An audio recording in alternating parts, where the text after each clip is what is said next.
जय मसीह की दोस्तों, आराधना संदेश चैनल पर हम आपका एक बार फिर हृदय से स्वागत करते हैं और हम विश्वास करते हैं आप घरों में रहते हुए सुरक्षित हैं, प्रभु के अनुग्रह में हैं और निरंतर घरों में रहते हुए प्रभु की आराधना कर रहे हैं, स्तुति कर रहे हैं, क्योंकि हम जानते हैं आज हमारा देश लॉकडाउन की स्थिति में है, क्योंकि हमारा देश वरन पूरा संसार एक गंभीर बीमारी कोविड-19 का सामना कर रहा है और ऐसी स्थिति में हम लोग घरों में हैं, परमेश्वर के भवन में नहीं जा पा रहे हैं, पर हमारा विश्वास है आप लोग घरों में रहते हुए निरंतर प्रभु की महिमा कर रहे हैं और अपने आप का सुरक्षित रखने के लिए स्वयं का ध्यान भी रख रहे हैं कि आप मास्क का प्रयोग कर रहे हैं, आप सैनिटाइजर का भी उपयोग कर रहे हैं और बहुत जरूरी कामों से आप बाहर जा रहे हैं। ये सब बड़ा जरूरी है हम सबके लिए। आज जो वीडियो हम आपके लिए लेके आए हैं वो एक छोटा सा चरित्र हमारी बाइबल का है, जो है स्तेफनुस का चरित्र, जो हमें केवल प्रेरितों के काम की पुस्तक में देखने को मिलता है। ये छोटा सा चरित्र है, छोटा सा कैरेक्टर, लेकिन बहुत महत्वपूर्ण है। आज हम इसके ऊपर थोड़ा चिंतन और मनन करेंगे। प्रेरितों के काम के 6 अध्याय में हम देखते हैं कि प्रभु यीशु मसीह के स्वर्गारोहण के बाद की स्थिति है। प्रभु यीशु मसीह के 12 चेले हैं और ऐसे समय में बहुत से लोग प्रभु यीशु मसीह के चेलों का अनुसरण करने लगे और प्रभु यीशु मसीह के चेले बन गए। जो 12 चेले प्रभु यीशु मसीह द्वारा नियुक्त थे, उनको तो प्रेरित का पद मिल गया, वो तो प्रेरित कहलाए। बाकी और बहुत से जिन्होंने प्रभु यीशु मसीह को स्वीकार किया, वो प्रभु यीशु मसीह के चेले बनाए। और उन चेलों में से बहुत से जो यहूदी थे, जो इब्री भाषा के बोलने वाले थे, वो यूनानी भाषा बोलने लगे। अब वो जो लोग यूनानी भाषा बोलने वाले थे, वो लोग कुड़कुड़ाने लगे कि प्रतिदिन की सेवकाई में विधवाओं की सुधि नहीं ली जाती, क्योंकि ऐसा हुआ करता था कि कलीसिया के बहुत से लोग और चेले, जो भी कुछ उनकी संपत्ति हुआ करती थी, वो सब पूरी कलीसियाओं की साझे की हुआ करती थी। ऐसा हम प्रेरितों के काम के 4 अध्याय में देखते हैं। जो भी कुछ उनका हुआ करता था, वो सब को बेच के और सब लाके प्रेरितों के कदमों में रख दिया करते थे और सबको बराबर बराबर बांट दिया जाता था। लेकिन कुछ लोगों को इस बात से विरोध या आपत्ति होने लगी कि विधवाओं की सुधि नहीं ली जाती। ऐसे समय में उन लोगों ने 7 सुनाम व्यक्तियों का चयन किया और उन 7 जो सुनाम व्यक्तियों का चयन किया, वो प्रेरितों के काम के 6 अध्याय के हम 5वें वचन में देखते हैं। ये बात सारी मंडली को अच्छी लगी और उन्होंने स्तेफनुस नाम के एक पुरुष को, जो विश्वासी और पवित्र आत्मा से परिपूर्ण था, और फिलिपुस और प्रुक्रुस और निकानोर और तीमोन और परमिनास और अंतियोक्यावासी निकोलाइस को, जो यहूदी मत में आ गया था, चुन लिया। इन 7 लोगों को चुन लिया, लेकिन हम देखते हैं स्तेफनुस एक अलग ही कैरेक्टर है, एक अलग ही पर्सनैलिटी है, जो प्रभु यीशु मसीह को अंगीकार करता है और प्रभु यीशु मसीह के नाम का प्रचार करता है। और प्रेरितों के काम के 7वें अध्याय में हम देखते हैं, जहां स्तेफनुस के भाषण का जिक्र है। और जब हम 7वें अध्याय को पढ़ते हैं तो वहां हम देखते हैं स्तेफनुस के भाषण के अंदर उत्पत्ति की पूरी किताब का वर्णन बड़े ही सरल शब्दों में और बड़े संक्षेप में दिया गया है। इन सब बातों के बाद भी हम देखते हैं एक विशेष बात जो स्तेफनुस के जीवन से हमें देखने को मिलती है, वो हमें पाई जाती है प्रेरितों के काम के 7वें अध्याय में।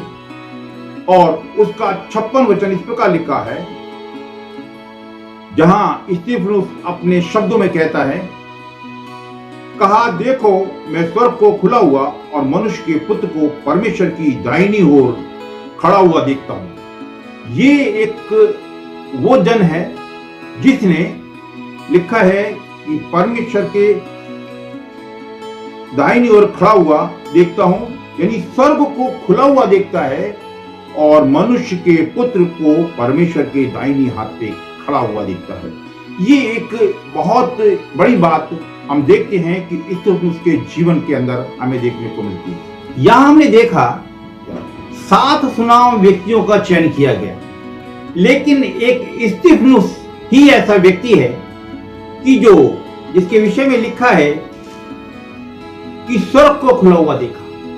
क्योंकि हम ये जानते हैं कि जिस वक्त चयन किया गया, जहां हमने 6 अध्याय के 5वें वचन में देखा था, वहां एक और विशेष बात लिखी है, स्तिफनुस नाम का एक पुरुष जो विश्वास और पवित्र आत्मा से परिपूर्ण था। क्योंकि ये स्तिफनुस नाम का जो व्यक्ति है वो पवित्र आत्मा से और विश्वास से परिपूर्ण है।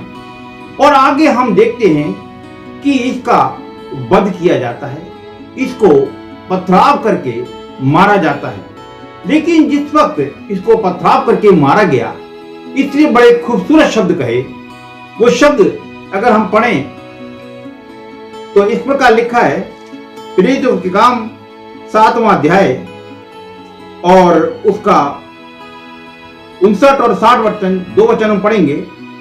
ये वे स्तिफनुस पर पथराव करते रहे और वे ये कहकर प्रार्थना करता रहा, हे प्रभु यीशु, मेरी आत्मा को ग्रहण कर।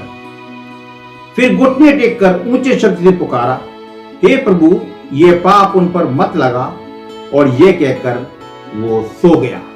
इसने उन्हीं शब्दों का प्रयोग किया जैसा हम स्मरण करते हैं कि प्रभु यीशु मसीह ने कहा।